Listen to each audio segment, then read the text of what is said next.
नमस्कार कोनिचिवा साथीहरू, आज फेरि अर्को अभ्यासको भिडियो लिएर हामी उपस्थित भइसकेका छौँ। यहाँहरूले कलम कापी लिएर सिक्नको लागि तयार भएर बसिसक्नु भएको छ। मलाई थाहा छ धेरै साथीहरूले चाहिँ मलाई अङ्ग्रेजीमा नेपालीमा पनि लेखिदिनुस् न भनेर अनुरोध गर्नुभएको छ। मैले सकेसम्म लेख्ने कोसिस गरिराखेको पनि छु। तर साथीहरू, एउटा बुझ्नुपर्ने कुरा, तपाईहरूले भाषा सिक्नु भइसकेपछि जसरी पनि लेख्नै पर्ने हुन्छ, त्यो पढ्नको लागि पनि अक्षर चिन्नै पर्ने हुन्छ। त्यसैले यो हिरागाना अक्षर सबै अक्षरहरू सिक्नेछौँ, तर अहिले हिरागाना अक्षर चाहिँ विशेष ध्यान दिएर अभ्यास गर्नुहोला।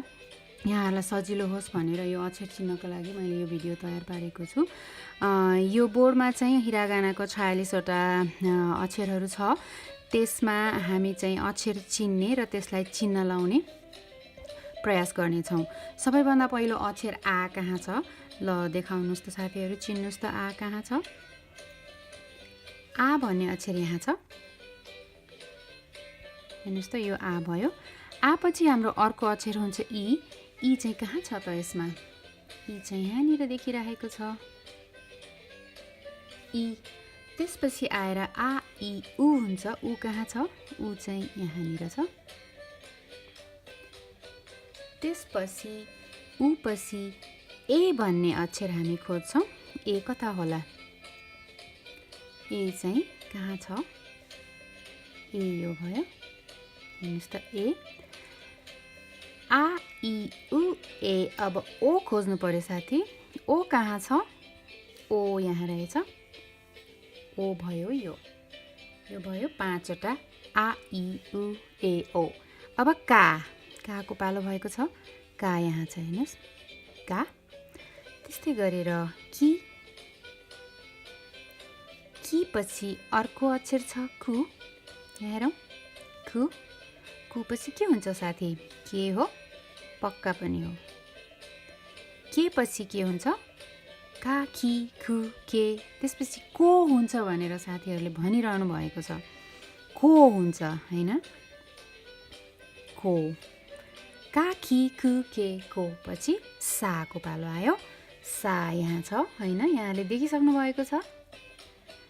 सा पछि के हुन्छ? सी। सी पनि पक्का पनि भेटाइसक्नु भएको छ र चिन्ह पनि लगाइसक्नु भएको छ तपाईँहरूले। यहाँ छ सी। सी पछि आउने अर्को अक्षर के हो? सी पछि आउँछ सु। तपाईँहरूले चिन्ह लगाइसक्नु भयो होला पक्कै पनि। यो सु यहाँ छ, सु, होइन? सु पछि सा। सा, सी, सु, से। से, होइन? से भन्ने अक्षर कता छ त? भेटाउनुहोस् त।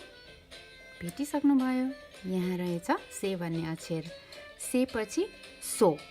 सा, सी, सु, से, सो। सो अक्षर हामी यहाँ भेटाउन सक्छौँ। यो भयो सो। यसरी अक्षर चिन्दै जाउँ। अब सा, सी, सु, से, सो पछि हामी के लेख्छौँ? अर्को ता। पक्का पनि ता लेख्छौँ, होइन? ता अक्षर कहाँ छ? यहाँले भेटिसक्नु भयो। यो होइन त? ता। ता पछि अर्को अक्षर आउँछ ची। यो भयो ची। ची पछिको अक्षरलाई के भनिन्छ? छु। सु यहाँ छ, छु। सु पछि हामी के लेख्छौँ साथी? ते। ते चाहिँ यहाँ रहेछ, ते। ते। त्यसपछि तो। तो चाहिँ ता, ची, छु, ते, तो। तो। यो भयो तो। ता पछि अर्को के हुन्छ साथी? ना हो। हामी सिक्दाखेरि सिकेको थियौँ आका, सा, ता, ना, हा, माया, रा, वा भनेर। त्यस्तै आका, सा, ता, ना। नाबाट खोज्नु पर्यो। नाको सिरिजमा भएको पहिलो अक्षर ना यहाँ रहेछ। यहाँले भेट्टाइसक्नु भयो। ना पछि नि खोज्नुहोस् त। नि कहाँ छ? नि। नि चाहिँ यहाँ रहेछ। नि पछि आउँछ नु। नु अक्षर हाम्रो यहाँ छ। नु पछि आउँछ ने। ने। अब के आउँछ भन्नुहोस् त साथीहरू? यहाँहरूले भनिसक्नु भयो नो भनेर, होइन? नो अक्षर चाहिँ यहाँ छ, होइन त? नो। ना, नि, नु, ने, नो। ना पछि हा। हा कहाँ छ? हा अक्षर त देखिरहेको छ, यहाँ छ, होइन? हा पछि के छ? हि। हि हि अक्षर यहाँ छ हैन हि हा हि अब हि पछि फु फु फु कहाँ छ साथी यो भयो फु हा हि फु अनि त्यसपछि हे अनि हो चाहिँ कहाँ छ होले भन्छ म यहाँ छु यो चाहिँ हो हैन हो यहाँ रहेछ अब हा हि फु हे हो पछि के हुन्छ मा खोजौँ त मा यहाँ छ मा अब मी भेटाउनु साथीहरू मी कहाँ छ मी त्यसपछि आएर मु अर्को अक्षर मु चाहिँ यहाँ रहेछ मु अब मे खोजौँ साथी मे कहाँ छ मे यहाँ छ मामी मुमे अवश्य पनि मो आउँछ त्यसमा अन्तिममा मो मामी मुमे मो 5 वटा भयो अब के को पालो हो याको पालो या कहाँ छ या त्यसपछि यु त्यसपछि हुन्छ यो या यु यो सिरिजमा 3टा मात्रै छ त्यसपछि रा कहाँ छ रा अक्षर खै साथी रा अनि हेर्नुहोस् रा पछि हुन्छ री त्यस्तै गरेर रु यहाँ छ रे चाहिँ कहाँ होला यहाँ रहेछ त्यसपछि अन्तिममा रो अब हामीसँग 3टा अक्षर बाँकी भयो वा ओ न सजिलोसँग देखिराखेको छ वा ओ न यो अक्षर वा यो ओ यो न वा ओ न साथीहरू अब तेन र मारु लागेर आवाज चेन्ज हुने अक्षरहरू पनि अभ्यास गरौँ म भन्छु यहाँहरूले लेख्नुहोस् है सबैभन्दा पहिला गा लेख्नुहोस् त साथीहरू गा लेख्नलाई गा लेख्नुहुन्छ अवश्य पनि गा त्यसमा तेन लगाइन्छ अब के भयो गा अब त्यस्तै गरेर दा लेख्नुहोस् त दा लेख्नुहुन्छ तपाईले त्यसपछि तेन लगाउनुहुन्छ दा भयो त्यस्तै गे लेख्नुहोस् त के लेख्ने हो त्यसपछि तेन लगाउने गे भयो त्यस्तै गरेर अर्को चाहिँ जो लेख्नुहोस् त जोलाई सो अनि तेन जो त्यस्तै गरेर बी लेख्नुहोस् त हि लेखिन्छ अनि तेन बी भयो अब पे लेख्नुहोस् हे लेखिन्छ अनि मारु यो चाहिँ पे भयो त्यस्तै गरेर बु लेख्नुहोस् फु लेखिन्छ अनि तेन राखेपछि बु भयो यस्तै गरेर पो लेख्नुहोस् त पो हो लेख्छौँ त्यसपछि मारु राख्छौँ यो पो भयो यस्तै गरी अरू सबै मारु र तेन लागेको अक्षरहरू अभ्यास गर्न सक्नुहुन्छ तपाईहरूले अब एकैछिन हामी यो जोडिएको साउन्ड अथवा 2टा अक्षर जोडिएर बन्ने साउन्डको पनि अभ्यास गरौँ सबैभन्दा पहिला क्या लेख्नुहोस् त साथीहरू कि लेखेर अनि यालाई सानो पारेर झुन्डाउने यो क्या भयो हैन त अब स्यु लेख्नुहोस् सी लेखेर अनि युलाई झुन्डाउने स्यु भयो त्यस्तै गरेर च लेख्नुहोस् त च चीमा यो सानो गरेर झुन्डाउने च भयो च हैन त अब न्या लेखौँ त न्या साथीहरू नि लेखिन्छ अनि सानो यालाई यहाँ यसरी झुन्डाएपछि न्या भयो हैन त न्या अब रिउ लेखौँ रिउ रि लेखेर सानो युलाई यसरी झुन्ड्याउने यो चाहिँ रिउ भयो अब ब्य लेखौँ ब्य बीलाई अनि यो राखेपछि ब्य हुन्छ त्यस्तै गरेर प्या लेखौँ प्या प्या लेख्नलाई पहिला पी लेख्ने पी त्यसपछि या राख्ने प्या भयो। अब ग्यु लेखौँ ग्यु गी भयो यो पहिला गी अनि गीलाई यहाँ यु राखेपछि ग्यु भयो ग्यु।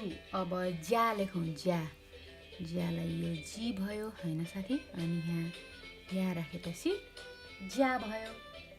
त्यस्तै गरेर हिउ लेखौँ हिउ हि लेख्यो त्यसपछि युलाई यहाँ झुन्डायो त्यस्तै के भयो त यो हिउ भयो हिउ। अब म्यो लेखौँ म्यो मी लेख्छौँ अनि त्यसपछि मीलाई यो राखेपछि के हुन्छ म्यो। अब क्यो लेख्नुस् कि लेखिन्छ अनि यो क्यो। अब प्यो लेख्नुस् पी लेखिन्छ अनि यो प्यो।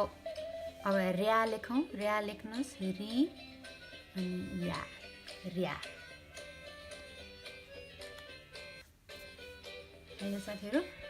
अब फेरि एकचोटि हेर्नुस् यो तेन तेन लागेको गा दा गे जो बी मारु भएको पे बु तेन तेन भएको मारु भएको पो।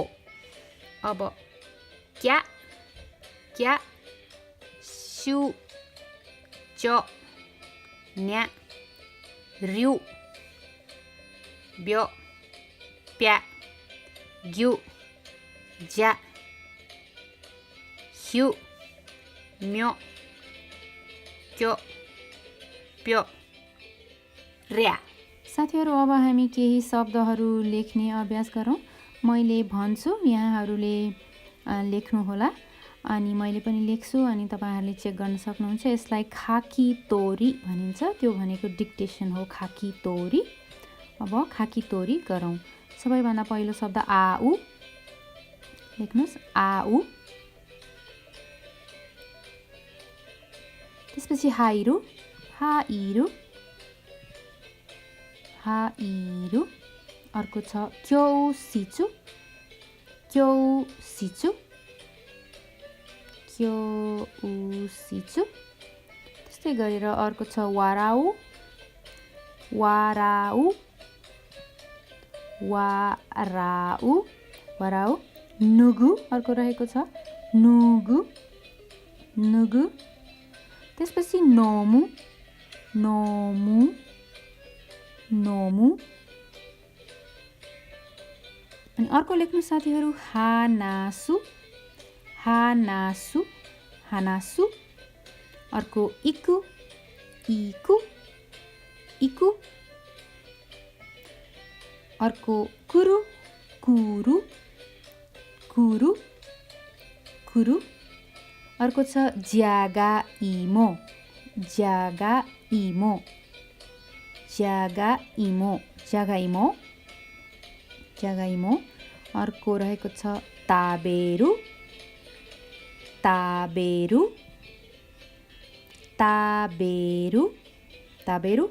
अर्को ओसिएरु ओसिएरु ओसिएरु। अर्को नाराउ नाराउ नाराउ। अब यसको अर्थ पनि हेरौँ साथीहरु। सबैभन्दा पहिलो आउ भनेको भेट्नु आउ भेट्नु। हाइरु भनेको पस्नु अथवा छिर्नु कुनै गेट ढोकाबाट छिर्नु। क्यौसिचु कक्षा कोठा क्यौसिचु कक्षा कोठा। वाराउ हाँस्नु वाराउ हाँस्नु। नुगु भनेको फुकाल्नु जुत्ता फुकाल्नु नुगु जुत्ता फुकाल्नु। नोमु पिउनु पिउनु पिउनु।